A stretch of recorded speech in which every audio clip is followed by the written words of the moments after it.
2019년도 마지막 주일 예배를 여러분과 이렇게 함께 드릴 수 있게 돼서 참 영광스럽게 생각하고 너무나 감사하게 생각합니다. 한 해 동안 하나님께서 우리에게 베푸신 그 은혜들을 우리가 기억하고 또 새로운 한 해, 새로운 데케이드에 하나님께서 우리에게 베푸실 그 은혜에 대한 소망들이 좀 충만해지는 그런 예배가 되기를 원합니다. 오늘 우리는요, 이 성경 말씀 가운데 예수님께서 이제 십자가의 고난 가운데로 나아가시기 전에 마지막으로 만나서 이야기를 나누신 그 이야기를 보게 될 것입니다. 사두개파 사람들과의 만남이 기록된 본문을 우리가 접하게 될 텐데, 여러분 하나님의 말씀은 늘 시의적절하다라는 것을 믿으시죠? 그렇죠? 2019년도 한 해를 마무리하고 2020년도 새해를 기대하는 지금 이 시점에 가장 필요한 말씀을 오늘 이 본문을 통해서 우리에게 주실 것을 여러분 믿고 간절한 마음으로 오늘 말씀을 나누었으면 좋겠습니다. 누가복음 20장 27절에서 40절까지의 말씀을 그런 마음을 가지고 한번 함께 보도록 하겠습니다. 누가복음 20장 27절에서 40절까지의 말씀 저와 동일하게 교독하도록 하겠습니다. 부활이 없다고 주장하는 사두개파 사람 가운데 몇 사람이 다가와서 예수께 물었다. 선생님, 모세가 우리에게 써주기를 어떤 사람의 형이 자식이 없이 아내를 남겨두고 죽으면 그 동생이 그 형수를 맞아들여서 뒤를 이을 아들을 자기 형에게 세워주어야 한다 하였습니다. 그런데 7 형제가 있었습니다. 마지가 아내를 얻어서 살다가 자식이 없이 죽었습니다. 그래서 둘째가 그 여자를 맞아들였고 그 다음에 셋째가 그 여자를 맞아들였습니다. 7 형제가 다 그렇게 하였는데 모두 자식을 남기지 못하고 죽었습니다. 나중에 그 여자도 죽었습니다. 그러니 부활 때에 그 여자는 그들 가운데서 누구의 아내가 되겠습니까? 7이 다 그 여자를 아내로 맞아들였으니 말입니다. 예수께서 그들에게 말씀하셨다. 이 세상 사람들은 장가도 가고 시집도 가지만 저 세상과 죽은 사람들 가운데서 살아나는 부활에 참여할 자격을 얻은 사람은 장가도 가지 않고 시집도 가지 않는다. 그와 같아서 더 이상 죽지도 않는다. 그들은 부활의 자녀들이므로 하나님의 자녀들이다. 죽은 사람들이 살아난다는 사실은 모세도 가시나무 떨기 이야기가 나오는 대목에서 보여주었는데 거기서 그는 주님을 아브라함의 하나님, 이삭의 하나님, 야곱의 하나님이라고 부르고 있다. 하나님은 죽은 사람들의 하나님이 아니라 살아있는 사람들의 하나님이시다. 모든 사람은 하나님과의 관계 속에서 살고 있다. 이 말씀을 듣고서 율법학자 가운데 몇 사람이 말하였다. 선생님, 옳은 말씀입니다. 함께 읽습니다. 그들은 감히 예수께 더 이상 질문하지 못하였다. 아멘. 오늘 말씀에 등장하는 이 사두개파 사람들은 유대사회 전체를 놓고 보면 가장 꼭대기에 있는 그룹의 사람들이었습니다. 매우 높은 교육 수준과 부와 권력을 쟁취하고 유대사회를 실질적으로 움직여가는 상위 1% 가운데 1%의 사람들이었습니다. 많은 경우에 그 가족들이 모두 제사장들이거나 대대로 제사장을 물려받아 이어하는 그런 집안의 사람들이라서 성전 운영을 통해 얻게 되는 그 부를 축적하여서 막대한 재산을 만들어낸 그런 사람들이기도 했고, 또 유대사회의 입법, 사법, 의회기관이었던 매우 독점적인 권력을 갖고 있었던 사내들인 공회의 멤버들 대부분이 사두개파 사람들이었습니다. 그러니까 이 사람들이 정치, 종교적으로 얼마나 독점적인 권력을 가지고 있었는지 우리가 알 수 있습니다. 사두개파 사람들은요, 여러분 잘 알고 계시는 그 바리새파 사람들과는 그 정치, 종교적인 색채가 정반대편에 있었던 사람들이라고도 할 수가 있습니다. 이 바리새파 사람들은 하나님의 율법을 삶의 전 영역에 아주 디테일하게 적용하여서 그 모든 것을 지키는 것에 의삼는 그런 사람들이었죠. 그렇죠? 그리고 부활과 영적인 세계, 내세를 다 믿었습니다. 그런데 사두개파 사람들은 그렇지 않았어요. 현세적인 사람들이었습니다. 현실 세계에 집중해서 이 세상이 전부니까, 한 번밖에 못 사는 거니까 모든 부와 권력과 축적할 것들을 다 성취하고 얻어내고 물려주기까지 해야 하는 그런 관점을 가지고 있었습니다. 이걸 뭐 이렇게 딱 잘라 이야기할 수 있을지는 모르겠지만 보편적으로 크게 보면은요, 바리새파 사람들은 이 시대의 관점으로는 조금 절대주의적이고 윤리주의적이고 보수주의적인 그런 사람들이라고 할 수 있겠고요. 이 사두개파 사람들은 어떻게 보면 조금 상대적이고 그리고 진보적인 성향을 가진, 하지만 굉장히 똑똑하고 모든 권력을, 부와 권력을 갖고 있었던 그런 사람들이라고 볼 수가 있습니다. 그런 사두개파 사람들이 예수님께 나와서 질문을 합니다.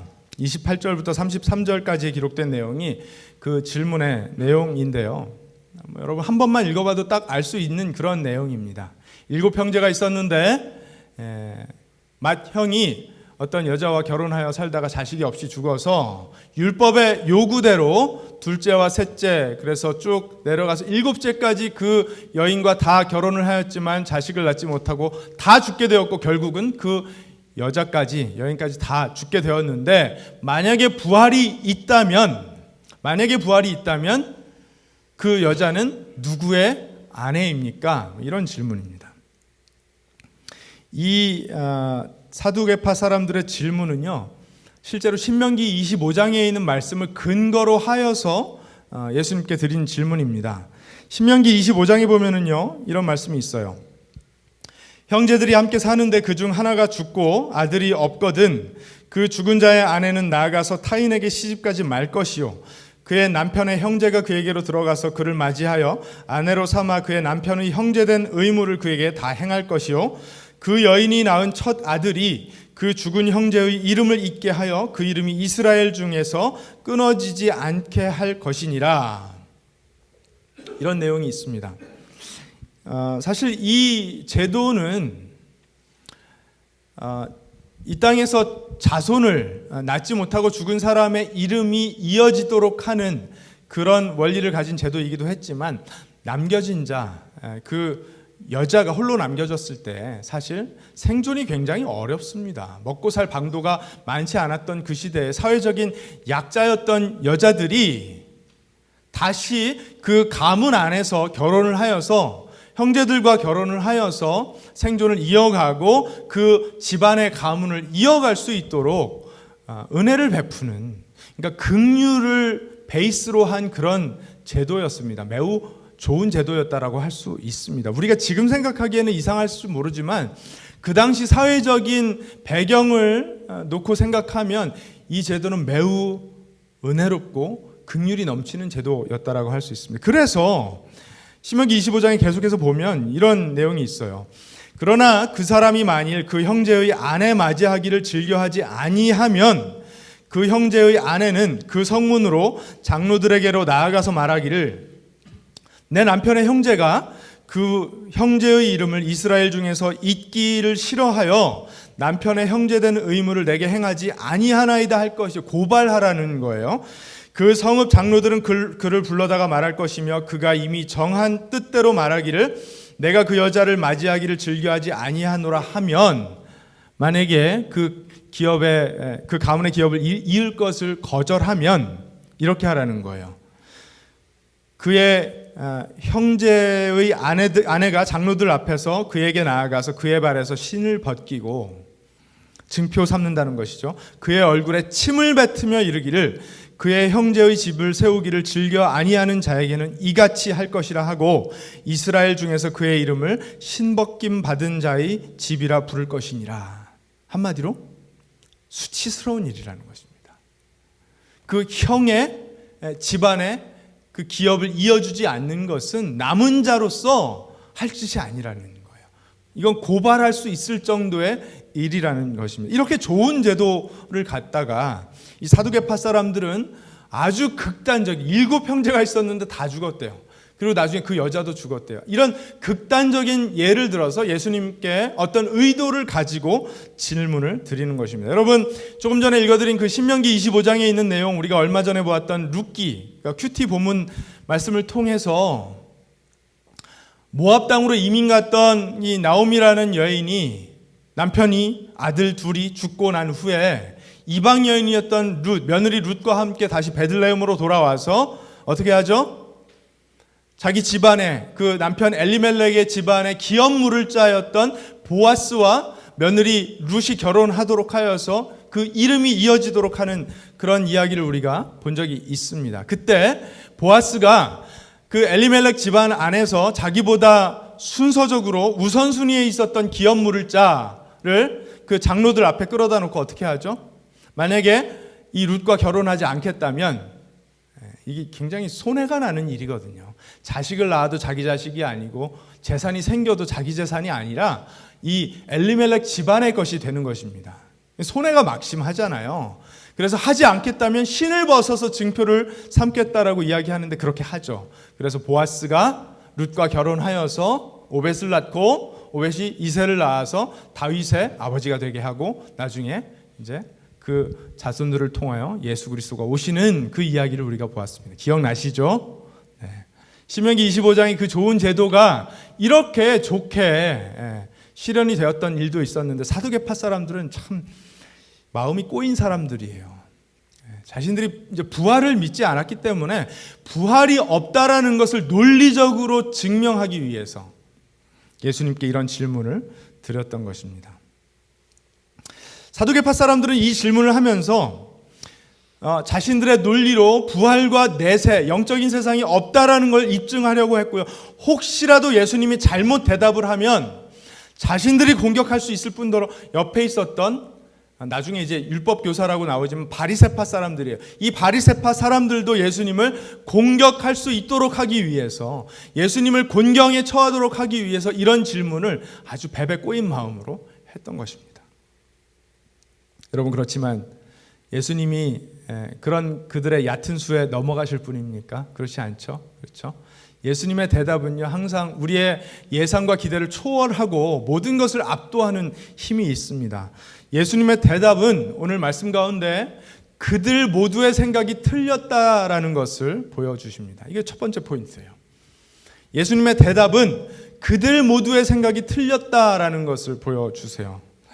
34절과 35절 말씀을 보시면은요, 예수께서 그들에게 말씀하셨다. 이 세상 사람들은 장가도 가고 시집도 가지만, 이것이 이제 바리새파 사람들이 가지고 있었던 부활에 대한 개념이었어요. 이 세상 사람들이 시집 장가 가는 것처럼 부활해서도 우리가 똑같은 모습으로 살아갈 것이다. 그런데 35절에 뭐라고 말씀하십니까? 저 세상과 죽은 사람들 가운데서 살아나는 부활에 참여할 자격을 얻은 사람은 장가도 가지 않고 시집도 가지 않는다. 바리새파 사람들의 생각 틀렸다는 거예요.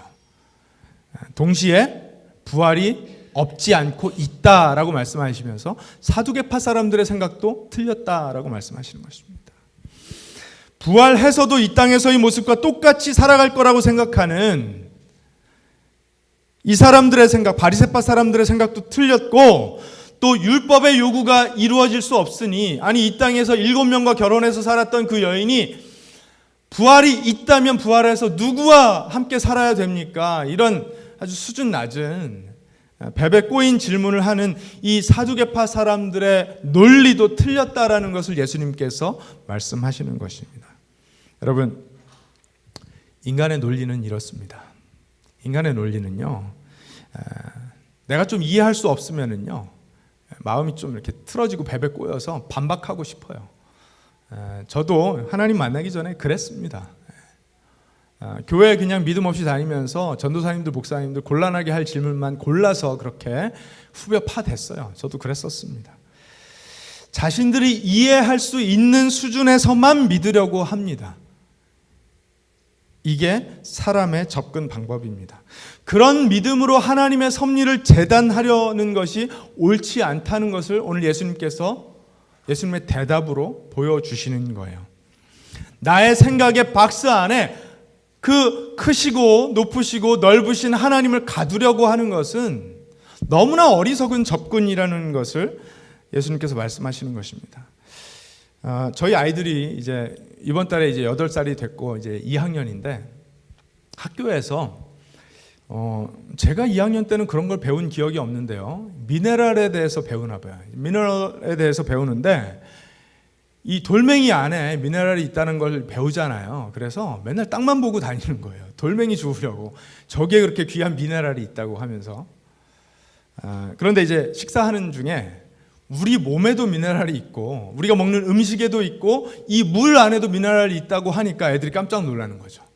아니 우리가 학교에서 배울 때는 분명히 돌멩이 안에 있는 미네랄만 배웠는데 우리 몸에 어떻게 미네랄이 있냐는 거예요. 어떻게 물 안에 어디 있냐는 거예요. 보이지 않는데 8살짜리들이 학교에서 배운 그 단편적인 지식을 가지고 이해가 되지 않는 말을 하니까 아빠가 설명을 해줘도 안 믿어지는 거예요. 그렇죠? 여러분, 광대하신 하나님 앞에 우리의 모습이 8살짜리 이상이 될까요? 여러분 어떻게 생각하시는지 모르지만 저는 안 될 거라고 생각합니다. 하나님 앞에서 세상의 모든 지식을 다 소유하고 계시고 출발점이 되시고 완성자가 되신 그 하나님 앞에 우리가 가지고 있는 지식과 이해 수준이라는 것이 8살짜리 이상이 될까요? 안 될 거라고 생각합니다. 그런데 사두개파 사람들과 바리새파 사람들은 자신들의 이해 수준 안에 하나님의 말씀을 가둬놓는 거예요. 그래서 자기들이 이성적으로 이해하는 수준까지만 하나님의 말씀을 해석했던 것입니다. 그러니까 그 해석이 잘못됐죠. 그래서 우리는요, 하나님 앞에 나올 때 우리가 그 전까지 가지고 살고 있었던 철학과 세계관, 가치관, 지식 이런 것들을 되도록이면 제거해놓고 성경을 통해 발견하게 되는 새로운 가치관, 새로운 철학, 새로운 지식들로 채워 넣으려고 애써야 합니다. 그 이유가 여기에 있는 거예요. 만약에 우리가 온전히 예전 것만을 가지고 살아간다고 하면 하나님을 믿는다고 할 수가 없습니다. 하나님 믿는 사람은요, 예전 것을 그렇게 붙들고 살 수 없어요. 그런데 예전 것과 또 하나님 안에서 새롭게 배우게 된 것을 섞어 놓으면요, 짬뽕이 돼버리면요, 이거 어떻게 될까요? 하나님을 오해하게 됩니다. 사두개파 사람들, 바리새파 사람들이 지금 그러고 있는 거예요. 하나님 오해하는 거예요. 어떻게 해야 될까요? 바울의 이야기처럼 내가 예전에 가지고 있던 거 모두 다 배설물로 여기고 똥으로 여기고 주 안에서 새롭게 깨달은 것들만 가지고 내가 자랑하며 살아가겠다. 이런 고백과 태도가 있어야 되는 것입니다. 그래서 성경을 읽고 또 읽고 듣고 또 듣고 해야 하는 이유가 여기에 있어요. 여러분, 읽고 또 읽고 듣고 또 듣고 해야 하는 이유가 여기에 있습니다. 왜요? 우리의 마음은요, 무엇으로 채워 넣는가에 달려 있어요. 비워내려고 하지만 비워낼 수 있습니까? 못 비워내요. 아니, 기억상실증이 걸리지 않는 이상 어떻게 비워냅니까? 못 비워내요. 대신 어떻게 할 수 있냐면요, 그 전에 가지고 있던 것들이 사소한 것이 될 수 있도록 엄청난 양으로 채워 넣을 수는 있어요. 그건 우리가 할 수 있습니다. 제가 참 감사하고 은혜롭게 생각하는 것이 하나 있는데 뭐냐면, 제가 20대 초중반에 이제 하나님을 만나고 나서 그때까지 그 나름대로 제가 가진 철학과 가치관들과 세계관, 고집 이런 것들이 있었을 거 아닙니까? 그런데 하나님 만나고 나서 이제 직장 생활 하는 동안에 샌디에고에서 한 40마일 정도를 출퇴근을 했어요. 그렇게 출퇴근을 하다 보니까 오고 가는 동안에 이 한국 목사님들의 설교, 미국 목사님들의 설교를 하루에 4-5편씩 들을 수가 있었습니다. 여러분, 그것을 매일 했다고 한번 생각해 보세요. 이게 거의 세뇌가 되는 거예요. 그 전까지 제가 알고 있었던 많은 것들 희미해지기 시작하고, 그 목사님들의 가르침을 통해서 성경의 가치관이 저의 가치관이 되기 시작하고, 성경의 세계관이 저의 세계관이 되는 것을 그때 경험하기 시작했어요. 물론 그 이후로도 갈 길이 멀었었지만 그런 좋은 아주 은혜로운 출발점이 있었습니다. 여러분께도 그런 은혜들이 있으십니까? 어쩌면 하나님께서는 여러분의 삶을 그렇게 인도하고 계시는데 여러분 완강하게 거부하고 계실지도 모른다는 생각도 있습니다. 여러분의 생각과 여러분의 가치관을 하나님의 말씀으로 채워 넣을 수 있는 그런 기회와 은혜들은 있을 거예요. 여러분 그거 붙드셔야 합니다. 자신의 이해 속에서 하나님을 재단하려고 하는 사람들 있습니다. 어떤 분들은요, 동양 사람들에게는 불교가 더 접근하기 좋다고 해요. 왜냐하면 우리가 동양 사람들이니까. 어떻게 보면 설득력이 있는 것 같기도 합니다. 어떤 분들은요, 기독교는 보수적인 성향을 가진 사람들에게나 어울리는 종교라고 이야기를 합니다.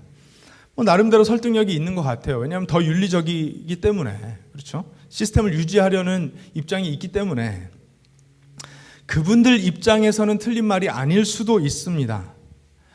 그런데 이건 어디까지나 만약에 모든 것이 상대적이라면 이라는 조건이 붙어야 돼요. 이럴 수도 있고 저럴 수도 있는 것이면 불교가 어울릴 수도 있고 보수적인 사람들에게만 기독교가 어울릴 수도 있습니다. 이럴 수도 있고 저럴 수도 있는 것이라면. 그러나 여러분, 이럴 수도 있고 저럴 수도 있는 것인가요? 하나님의 말씀이? 아니요, 그렇지 않습니다. 하나님의 말씀은 절대적이고 진리입니다. 이럴 수도 있고 저럴 수도 있는 것이 아닙니다. 이거 드러나는 현상만으로도 알 수 있어요. 여러분, 나에게 무엇이 더 어울리는가, 어떤 것이 더 접근하기 쉬운가, 어떤 것이 내 색깔과 더 어울리는가를 따지기 전에 무엇이 진리인가를 따져야 돼요. 그렇죠? 만약에 동양 사람들에게 불교가 더 접근하기 쉬운 종교라면 왜 한때 불교 사회였던 우리나라가, 대한민국이 1900년도 초에 그렇게 적극적으로 기독교를 받아들였겠습니까? 일단 드러나는 현상만 보아도 말이 되질 않죠. 그렇죠? 또 만약에 예수님의 가르침이나 행보가 보수적인 사람들에게만 어울린다, 그렇게 생각이 된다면 여러분, 예수님의 가르침과 행보가 그 당시, 예수님 당시 보수적인 기득권자들이 보기에도 보수적이었습니까? 아니요, 전혀 그렇지 않아요. 파격적이었어요. 그렇죠? 사마리아인들과 만나는 것을 서슴지 않으셨어요. 보수적인 사람들이 생각하지도 못할 일이었습니다. 세리와 죄인들과 어울리셨습니다. 보수적인 사람들이 생각지도 못할 일이었습니다. 여인들의 믿음을 수도 없이 칭찬하셨습니다. 보수적인 사람들이 그 당시에 생각할 수도 없는 일이었습니다. 예수님의 가르침과 행보는요, 파격적이었어요.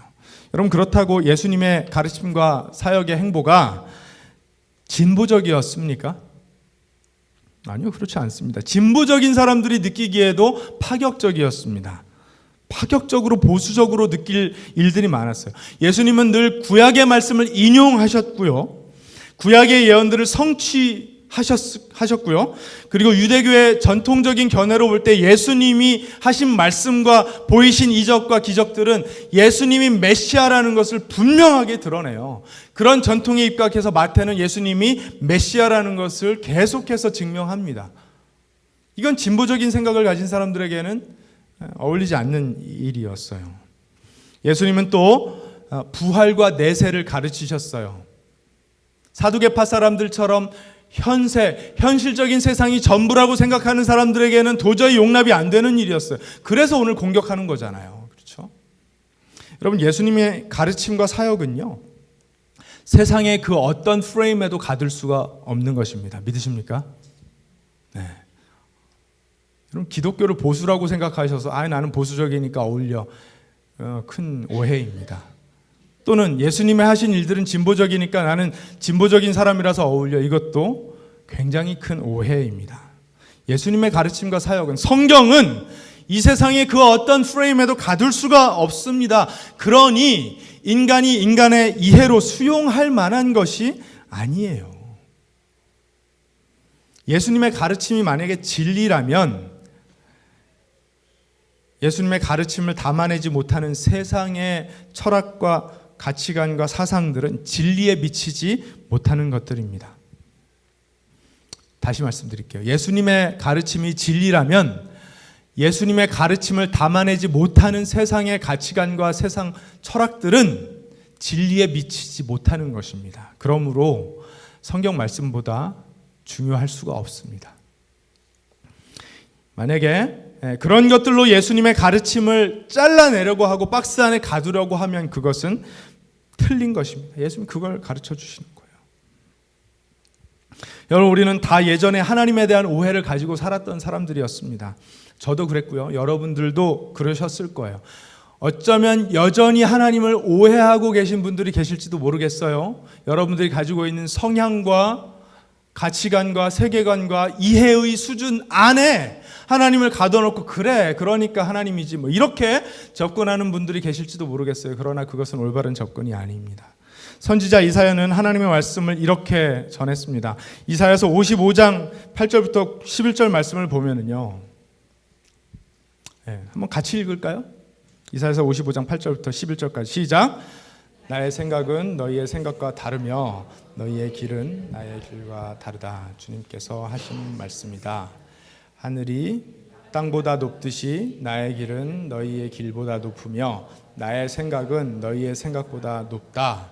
비와 눈이 하늘에서 내려서 땅을 적셔서 싹이 돋아 열매를 맺게 하고 씨 뿌리는 사람에게 씨앗을 주고 사람에게 먹거리를 주고 나서야 그 근원으로 돌아가는 것처럼 나의 입에서 나아가는 말도 내가 뜻하는 바를 이루고 나서야 내가 하라고 보낸 일을 성취하고 나서야 나에게로 돌아올 것이다. 여러분, 10절과 11절이 강조하는 것이 무엇입니까? 하나님의 말씀은 반드시 이루어진다입니다. 여러분, 반드시 이루어지는 것을 우리가 뭐라고 부르죠? 진리라고 불러요. 절대적이라고 부릅니다. 절대적. 진리입니다. 하나님의 말씀은 절대적입니다. 반드시 이루어집니다. 그래서 하나님의 말씀은요, 우리의 이해 수준을 뛰어넘는 높은 것이고요, 깊은 것이고요, 넓은 것입니다. 2019년도를 마무리하고 2020년도를 우리가 맞이하면서 여러분 계획하실 거예요. 정리하시면서 아마 계획하실 거예요. 무엇에 근거하여서 계획을 세우시고 무엇을 근거 삼아 소망하시겠습니까? 나의 생각과 나의 이해 수준과 나의 가치관과 나의 철학을 근거 삼아서 계획하시겠습니까? 의미 없죠. 그렇죠? 그건 언제나 변할 수 있는 거예요. 우리를 향하신 하나님의 말씀에 근거하여 계획을 세우시고 하나님의 약속을 근거 삼아 소망하셔야 이루어질 일들입니다. 여러분 믿으시기 바랍니다. 예수님의 대답의 두 번째 포인트는 여기에 있어요. 예수님의 대답은요, 우리가 반드시 부활할 것과 부활의 모습이 어떠한지를 가르쳐 주세요. 우리가 반드시 부활할 것과 부활의 모습이 어떠한 것인지를 가르쳐 주세요. 36절 말씀을 보겠습니다. 36절 말씀. 그들은 천사와 같아서 더 이상 죽지도 않는다. 그들은 부활의 자녀들이므로 하나님의 자녀들이다. 여러분 부활을 믿으십니까? 네. 그 정도 확신을 하나님께서 기대하신 건 아닐 것 같아요. 여러분 부활을 믿으십니까? 네. 이거 믿지 않으면요, 우리 지금 여기 있으면 안 돼요. 그렇죠? 예수님께서 말씀하셨어요. 나는 부활이요 생명이라 나를 믿는 자는 죽어도 살겠고 무릇 살아서 나를 믿는 자는 영원히 죽지 아니할 것이다. 예수님 말씀하셨어요. 여러분 이걸 믿으셔야 돼요. 예수님께서 하신 말씀입니다. 저는 부활을 생각하면은요, 만남을 생각해요. 부활은요, 저에게 만남으로 다가와요. 그리운 사람들, 내가 꼭 만나야 될 사람들, 반갑게 만날 그 사람들과의 만남을 생각합니다. 여러분 저 만나야 될 사람들이 있습니다. 앞으로도 우리가 살아가면서 영원한 곳에서 만나야 될 사람들이 많이 생길 거예요. 그렇죠? 하나 둘씩 떠나가면 그 사람들 어디서 만날 수 있습니까? 부활해서 만날 수 있어요. 이 땅에서 어떤 인연으로 만나서 어떠한 관계를 맺었건 우리는 부활하여서 영원히 형제와 자매들로 살아갈 사람들입니다. 여러분 이걸 믿으세요? 그런데 사두개파 사람들은 믿지를 않았어요. 뱀에 꼬여 있으니까, 현실의 욕심이 가득하니까 믿지를 못했어요. 그런데 그들이 구약 성경을 근거로 또는 모세오경을 근거로 믿지 않았다고 하는데, 여러분 욥은요, 욥기 아시죠? 욥은 믿었어요. 보니까 욥기 19장에 보면은요, 욥기 19장 25절에서 27절에 이런 말씀이 있습니다. 그러나 나는 확신한다. 내 구원자가 살아 계신다. 나를 돌보시는 그가 땅 위에 우뚝 서실 날이 반드시 오고야 말 것이다. 내 살갗이 다 썩은 다음에라도, 내 육체가 다 썩은 다음에라도 나는 하나님을 배울 것이다. 내가 그를 직접 뵙겠다. 이 눈으로 직접 뵐 때에 하나님이 낯설지 않을 것이다. 내 간장이 다 녹는구나. 여러분, 이거 부활을 확신한 사람의 선포 아닙니까? 욥은 어떤 상황에 있었죠? 극심한 고난 가운데 아내도 자신을 저주하고 떠나가 버리고 위로한답시고 찾아왔던 친구들이 그를 말로 너무나 못살게 굴고 괴롭게 하고 있던 그 터에 욥기를 7장부터 쭉 한번 읽어보시면요, 욥은 수차례 선포해요. 하나님이 나를 찾을 것이라고 선포해요. 내가 비록 죽겠지만 이 땅에서는 사라질 것이지만 하나님 나를 찾을 것이다. 그런데 19장에 이르러서는 하나님이 나를 찾으실 것이고 나는 그를 배울 것이다. 나는 그를 만날 것이다. 나를 살리실 구원자가 살아 계시다. 여러분, 욥이 예수님에 대한 지식이 있었던 사람입니까? 없었어요. 뭐는 알았죠? 자신을 창조하신 창조주 하나님께서 자신을 얼마나 사랑하시고 찾으시는지는 알았어요. 그래서 이 땅에서 죽어서라도 하나님이 자신을 찾으시면 만날 수 있을 거라고 믿었던 거예요. 여러분, 놀라운 믿음 아닙니까? 이게 부활 믿음이에요. 이게 부활 신앙이에요. 욥만 믿었던 거 아니에요. 바울도 믿었습니다. 고린도전서 15장 19절에 보면은요, 제가 조금 전에 여러분께 드린 그 말씀이 있어요. 그리스도 안에서 우리가 바라는 것이 이 세상에만 해당되는 것이라면 우리는 모든 사람 가운데서 가장 불쌍한 사람일 것입니다. 만약에 우리가 바라는 것이 이 세상에만 국한된 것이라면 여러분, 여기서 우리 예배드리고 있으면 안 되죠. 그렇죠? 다 나가서 잘 먹고 잘 살 일만 고민해야죠. 더 많이 성취하고 더 많이 이루고 더 많이 물려줄 것, 그것을 쌓아야죠. 예배드릴 시간이 어디 있습니까? 우리가 얼마 전에 보았던 본문에서도 변모 되신 예수님과 함께 누가 나타났습니까? 지금 살아있는 모세와 엘리야가 영광 가운데 나타났었습니다. 예수님과 모세와 엘리야가 얼굴에 광채를 뿜어내고 옷이 희게 변하면서 우리가 영광스럽게 부활하였을 때 어떠한 모습일 것인지를 보여주었던 것입니다. 모세와 엘리야 지금 살아 있습니다. 욥도 바울도 분명하게 부활을 믿었어요. 그리고 그 믿음이 그들을 어떠한 상황 가운데서도 견디게 했습니다. 극심한 어려움 가운데서도 소망을 보게 했어요. 여러분, 죽음을 초월하는 믿음이 소망을 보게 하지 않으면 과연 무엇이 우리를 하여금 소망을 보게 하는 믿음입니까? 예수님은 분명히 부활이 있다고 말씀하세요.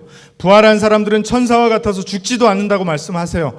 부활의 자녀들은 하나님의 자녀들이라고 분명히 말씀하십니다. 부활에 참여할 자격을 얻은 사람들은 부활하여서 영원히 하나님과 함께 할 것이라고 말씀하십니다. 여러분, 믿으십니까? 그날이 기다려지십니까? 그날이 그렇게 기다려지면 이 땅에 그렇게 목맬 필요가 없죠. 저는 정말 기다려집니다. 우리 주님과 얼굴과 얼굴을 마주볼 그날을 진심으로 기다립니다. 그리고 사랑하는 사람들, 그리웠던 사람들, 만나야 될 사람들 만날 그날을 너무나 고대합니다. 저희 할머님이 저희들과 미국에서 함께 사시다가 돌아가셨어요. 1916년생이신데 90년대 초반에 저희가 이민 와서 얼른 할머니를 모시지 못하다가 이제 한 2년 정도 있다가 할머님이 한국에서 오셔서 같이 쭉 살았습니다. 저는 할머니 돌아가실 때를 분명하게 기억을 합니다. 연로하셨고 지병도 있으셔서 또 저희 미국에서 살아가는 상황이 그렇게 녹록지 못해서 병원도 제대로 모시고 가지 못하고 집안에서 모셨어요. 그런데 어느 날 할머니께서 방에 누워 계셨고 이제 어머니와 제가 집에 있을 때 할머니께서 갑자기 막 소리를 지르시는 거예요. 방 안에 들어온 저 검정 옷 입은 사람들 좀 내쫓아달라고 막 소리를 지르시는 거예요. 그래서 어머니와 제가 얼른 가봤습니다. 아무도 없죠. 어머니 무슨 소리 하시는 거냐고 저희 어머니가 물으셨는데 여전히 저기 있다고 분명히 말씀하시는 거예요. 보인다는 거예요. 그래서 얼른 어머니께서 저희 그 당시 다니던 교회 목사님께 전화를 드려서 신방을 부탁을 드렸습니다. 목사님 오셔서 할머님과 또 저희들과 같이 예배하고 기도하고 찬양하고 말씀도 듣고 그러면서 할머님의 신앙 고백을 다시 한번 들었어요. 할머님, 예수님 믿으시죠? 예수님 사랑하시죠? 부활하는 것을 믿으시죠? 아멘, 아멘, 믿어요, 믿어요. 그렇게 할머님께서 고백하셨습니다. 목사님 돌아가시고 나서 그날 오후에 이제 할머니 아직도 그 검정 옷 입은 사람들 보여요? 그랬더니 그 사람들은 다 갔대요. 그리고 흰 옷 입은 사람들이 와서 지금 저기 서 있대요. 그리고 그 다음 날 할머님 돌아가셨습니다. 여러분 안 믿어지시면 안 믿으셔도 돼요. 저는 제 눈앞에서 이런 일들이 일어났기 때문에 안 믿을 수가 없어요. 할머니께서 이런 말씀을 하셨기 때문에 믿는 것이 아니라 성경이 이야기하고 있는 것들을 할머님이 확증해 주셨기 때문에 믿는다는 거예요. 여러분, 저는 부활을 믿습니다. 욥도 부활을 믿었고 바울도 부활을 믿었고 수많은 믿음의 선배들이 부활을 믿고 부활을 믿었기 때문에 그 삶의 여정을 결연하고 담대하게 걸어갈 수가 있었습니다. 저도 그 길을 걸어가고 난 후에 할머님 만날 겁니다. 저 어머니도 만날 겁니다. 그리고 저에게 많은 믿음의 모델들이 되어준 수많은 믿음의 선배들도 그때 만날 겁니다. 제가 직장 생활할 때 그 설교를 아주 즐겨 드렸던 그 캘리포니아 척 스미스 목사님도 만날 거예요. 모세도 만날 거고요. 저의 삶의 모토가 되는 성경 구절을 제시해 준 아브라함도 만날 겁니다. 다 만날 거예요. 그리고 예수님 품에 안길 겁니다. 여러분, 부활을 믿으십니까? 예수님께서 분명하게 부활이 있다고 말씀하셨고 부활한 사람들의 삶은 이럴 거라고 말씀하십니다. 마지막으로 예수님의 대답은요, 우리의 시선을 하나님께로 인도합니다. 우리의 시선을 하나님께로 인도해요. 사두개파 사람들과 바리새파 사람들 모두 그 시선이 자기 자신들을 향하고 있었어요. 그래서 하나님의 말씀을 오해했어요. 사두개파 사람들은 부활과 내세가 없다고 간주했습니다. 왜일까요? 현세에 너무 집중되어 있었어요. 돈이 너무 좋은 거예요. 권력이 너무 좋은 거예요. 누리는 게 너무 좋은 거예요. 자식들한테 다 물려줘야 되는 거예요. 그래서 가질 수 있는 거, 누릴 수 있는 거, 이룰 수 있는 거, 물려줄 수 있는 거 모두 소유하고 성취하려고 했습니다. 모든 요직에 그들의 친인척이 앉아서 유대 사회를 움직였고 큰 권력과 큰 부를 축적한 것입니다. 여러분, 이들의 신조가 뭐였을까요? 인생 철학이 뭐였을까요? 성경 믿는다고 하지만 이들의 신조는 틀림없이 You only live once였을 거예요. 욜로였을 거예요. 물론 이 시대의 욜로족들이 살아가는 모습과는 조금 달랐겠지만 You only live once. 그러니까 부활도 없고 내세도 없으니까 다 얻어내고 다 성취하고 다 이루고 다 누려야지, 이런 생각들을 했던 것입니다. 반면에 바리새파 사람들은 부활과 내세를 믿었어요. 그리고 자신들처럼 삶의 전 영역에 하나님의 율법을 아주 세세하게, 사실 하나님은 그렇게 하신 적이 없는데 아주 세세하게 펼쳐놓고 자신들은 그것을 다 지키는 사람들이라고 스스로 착각하고 그러지 못하는 사람들을 죄인이라고 손가락질하고 그들 위에 우월감을 늘 느끼며 살았습니다. 열심히 율법을 지키는 것으로 소문났고 그것 때문에 스스로 우월하다고 느꼈어요. 이런 사람들의 신조는 뭘까요? I deserve it. I deserve it. 나는 그렇게 열심히 살았고 잘 사니까 나는 누릴 자격이 있어. 나는 부활할 자격이 있어. 영생을 얻을 자격이 있어. 이거였어. I deserve it. 그런데 예수님께서는요, 그들 모두 틀렸다라는 것을 가르쳐 주시고 실제 부활과 내세가 어떤 것인지를 지금 힌트를 주신 후에 성경이 말하는 부활이 그들의 시선을 어디로 향하게 하는가를 지금 말씀하시는 거예요. 자기 자신에게 시선이 완전히 집중되어서 You only live once라고 외치는 사람들과 I deserve it이라고 외치는 사람들에게 시선을 하나님께로 돌려야 한다라고 말씀하시는 것입니다. 37절, 38절이 그걸 얘기해요. 37절, 38절 한번 같이 읽을까요? 시작. 죽은 사람들이 살아난다는 사실은 모세도 가시나무 떨기 이야기가 나오는 대목에서 보여주었는데 거기서 그는 주님을 아브라함의 하나님, 이삭의 하나님, 야곱의 하나님이라고 부르고 있다. 하나님은 죽은 사람들의 하나님이 아니라 살아있는 사람들의 하나님이시다. 모든 사람은 하나님과의 관계 속에서 살아가고 있다. 아멘. 37절 말씀은요, 출애굽기 3장 6절에 모세가 가시나무 떨기 앞에서 하나님을 만났을 때 하나님께서 처음에는 자신의 이름을 야훼 하셨죠. I am 이라고 하셨어요. 나는 스스로 있는 자다. 그러고 난 이후에 자신을 또 뭐라고 말씀하시냐면 나는 아브라함의 하나님, 이삭의 하나님, 야곱의 하나님이라고 말씀하세요. 예수님께서 그 문장을 인용을 하시는 거예요. 왜일까요?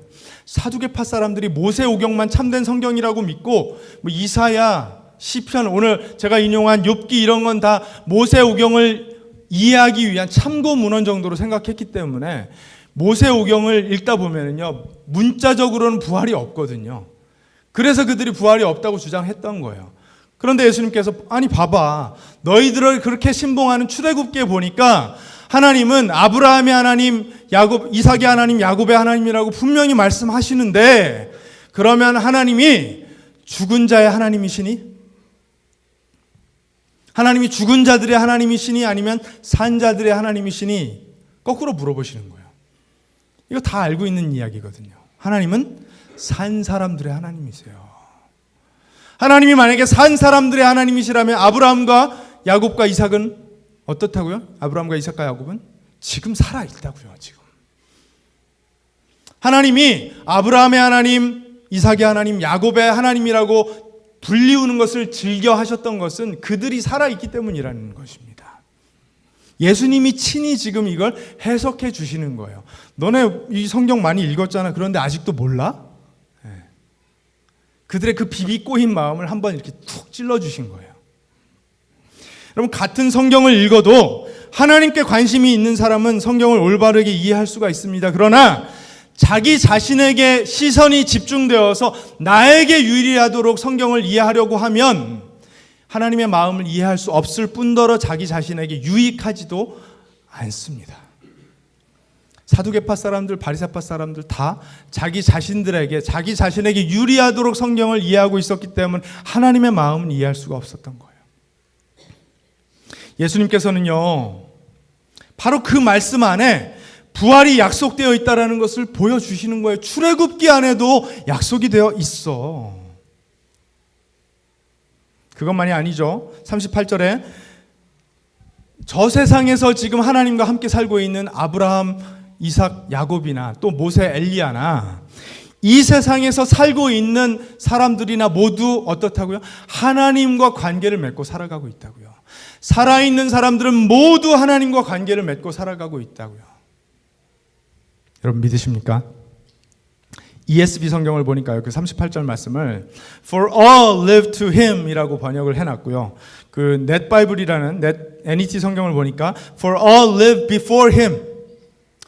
그 원어를 보면은요, 하나님을 지칭하는 그 대명사를요, 이제 뭐 역격 대명사라고 이 문법적인 구조를 사용을 해요. 이것은요, 하나님 그를 위하여, 그를 향하여, 그를 대하여, 그 앞에서 이렇게 다양하게 번역을 할 수 있는 구조예요.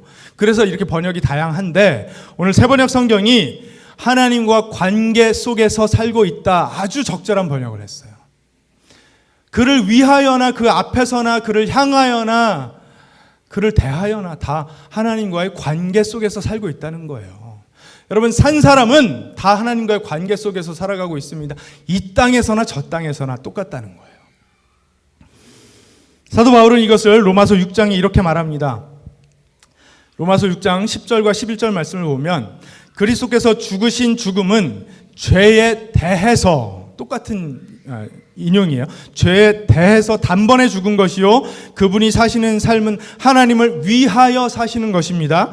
이와 같이 여러분도 죄에 대해서는 죽은 것이요, 우리는요 죄에 대해서는 더 이상 산 사람들이 아니라는 거예요. 죽었다는 거예요. 하나님을 위해서는, 또는 하나님을 대하여서는 그리스도 예수 안에서 살고 있는 사람이라는 것을 알아야 합니다. 예수님께서 하신 말씀을 바울이 그대로 인용한 거예요. 여러분, 우리 모두 하나님에 대하여 산 사람들입니다. 아니, 세상 모든 사람들은 결국은 다 살 것입니다. 문제는 하나님과 동행하든지 하나님과 동행하지 못한 채로 살든지입니다. 모두 다 살 것입니다. 하나님과 동행한 채로 살든지 하나님과 동행하지 못한 채로 살든지 둘 중에 하나입니다. 여러분, 우리가 한 해를 마무리하고 또 다른 한 해, 아니 이제 2020년 되잖아요. 뉴 데케이드를 맞이하고 있는 이 시점에 우리가 생각해보고 질문해야 될 많은 것들 가운데 이 질문만큼 중요한 것은 없다고 저는 생각을 해요. 얼마든지 오류를 담고 있을 수 있는 나의 논리, 나의 생각, 나의 관점에 또는 나에게 집중할 것인가, 아니면 나를 향하신 하나님의 생각에 집중할 것인가 질문해 봐야 됩니다. 여러분, 뭐가 더 중요하죠? 나에 대한 나의 생각이 더 중요한가요? 아니면 나에 대한 하나님의 생각이 더 중요한가요? 나에 대한 나의 생각도 중요할 수 있어요. 하지만 그것과는 비교할 수 없을 정도로 나에 대하여 하나님이 어떻게 생각하시는가가 중요합니다. 그럼 믿으시죠? 그렇죠? 하나님은 산 사람의 하나님이세요. 하나님께는 모든 사람이 살았어요. 하나님께서 우리에게 부활에 대하여 이 성경 안에 그렇게 수차례 가르쳐 주시는 이유가 여기에 있다고 생각을 합니다. 죽은 이후에 대하여 아무것도 가르쳐 주시지 않고 너 이렇게 살아야 돼, 저렇게 살아야 돼, 착하게 살아야 돼, 이렇게 말씀하신 후에 너 한번 어떻게 사는지 지켜보자. 잘하면 천국 보내주고 안 그러면 지옥 보내버릴 거야. 이런 식으로 만약에 하나님께서 말씀하셨다면, 여러분, 우리가 착하게 산다고 해도, 하나님과 동행하려고 한다고 해도 시선이 어디로 향할까요? 자꾸만 나로 향하는 거예요. 나 잘하고 있나? 나 괜찮나? 나 천국 갈 수 있을까? 자꾸만 불안해지는 거예요. 그러다가 조금 잘하면 어떻게 될까요? 그래, 나는 역시 잘해. 나는 쟤네들보다는 역시 잘해. 바리새파 사람 되는 거죠. 그렇죠? 또는 아예 천국에 대해서 아예 언급을 안 하시고 천국 같은 거 없다고 한다면 사두개파 사람들 되는 거예요. 이 땅이 전부니까, 이 생이 전부니까 누릴 수 있을 때 다 누리고 이룰 수 있을 때 다 이루고 우리 자식들한테 다 물려줘야지, 이렇게 되는 거예요. 욜로나 I deserve it으로 향할 수밖에 없는 것입니다. 그런데 예수님께서는 알려주세요. 부활을 알려주세요. 그것도 약속해 주세요. 예수님을 믿는 사람들은 부활하여 영원히 살 것이라고 약속하십니다. 예수를 믿는 사람들은 이미 영원한 생명을 받은 것입니다. 시작한 것입니다. 이미 영원한 삶이 시작된 거예요. 여러분, 이 약속이 우리의 삶을 어떻게 바꿉니까? 이 약속이 우리의 삶을 어떻게 바꿉니까? 제가 가장 자주 사용하는 예화인데요. 만약에 이 예배실을 절반으로 정확하게 나눠 놓고 이쪽 분들 올 한 해 사는 거 쉬우셨습니까? 어려우셨죠? 여기 계신 분들 올 한 해 사시는 거 쉬우셨습니까? 힘들고 어려우셨죠? 고되셨죠? 내년에도 똑같을 거라고 얘기하는 거예요. 내년에도 똑같을 거예요. 아니, 어쩌면 그것보다 더 어려울 거예요. 여러분의 일상은 무료할 거예요. 고될 거예요. 지칠 거예요. 그런데 2020년이 다 지나가고 나면 여기 계신 분들께는 1000불 드릴게요. 보상이 1000불이에요. 여기 계신 분들은요, 보상이 1000만불이에요. 여러분의 지치고 고되고 힘든 일상 어떻게 달라지겠습니까? 1000불 받으실 분들 휘파람 나올까요? 아니에요. 욕 나올 거예요. 한탄이 나올 거예요. 1000만불 받으실 분들 휘파람 매일 나오겠죠. 그렇죠? 힘든 일 아무것도 아니죠.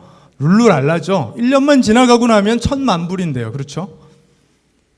여러분, 일상은요, 어쩌면 똑같을 수 있어요. 2020년도 숫자가 바뀌었다고 변할 것은 아닙니다. 문제는요, 우리의 삶의 태도가 어떠냐는 거예요. 하나님께서 우리에게 약속하신 것을 우리가 얼마나 현실적인 것으로 믿느냐예요. 그것에 따라서 모든 것이 바뀔 수 있다는 것입니다.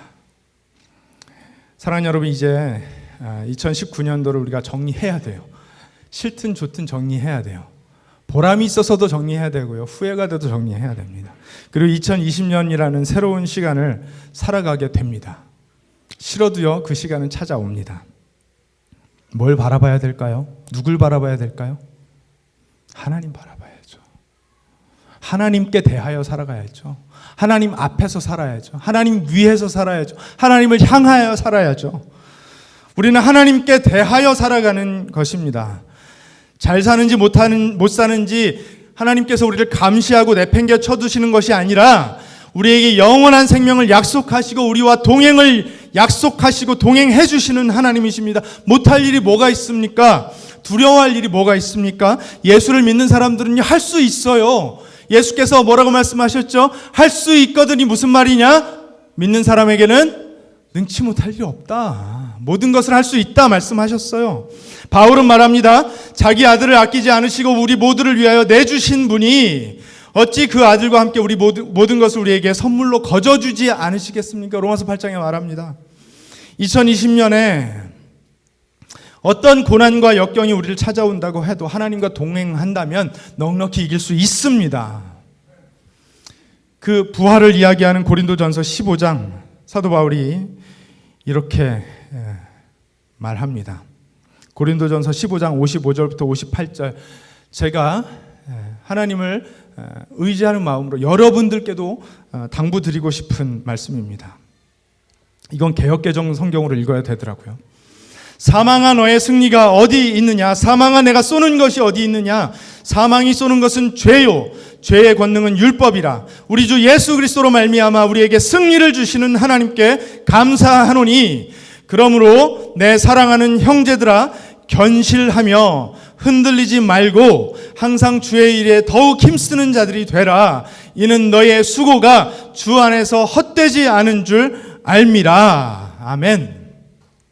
여러분, 하나님 안에 만약에 거하신다면, 하나님께 대하여 살아가신다면 여러분들의 그 애쓰고 수고하시는 일들이 절대로 헛되지 않을 줄로 믿으시기 바랍니다. 손의 수고를 견실하게 해달라는 그 모세의 기도가 여러분들께는 응답으로 약속되었다라는 것을 믿으시기 바랍니다.